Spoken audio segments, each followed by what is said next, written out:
prošli u tom trenutku pored vas? Je li vam fragmenti od onoga čime ste gađani? Vi ste vidjeli osobu koja je bacila? Mi smo skoro bili pogođeni, nas dvoje konkretno. Shvatate što vam pričamo? Evo vam fragmenti ovde. Problem da vas snijem.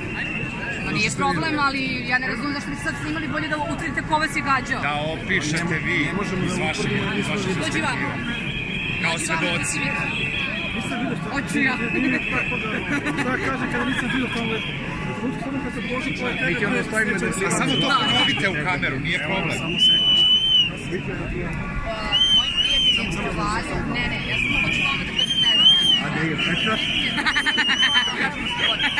Samo provalio, što ja nisam videla, ja sam pričala za njih. Oni, znači, to je ono što mi su uzgađali. Ali on je primetio što vas pre kako su vas gađali, tako da kad se kamera gasila, shvatite? Znači, neko je gađao trenutku kada kamera ne bi to snimila.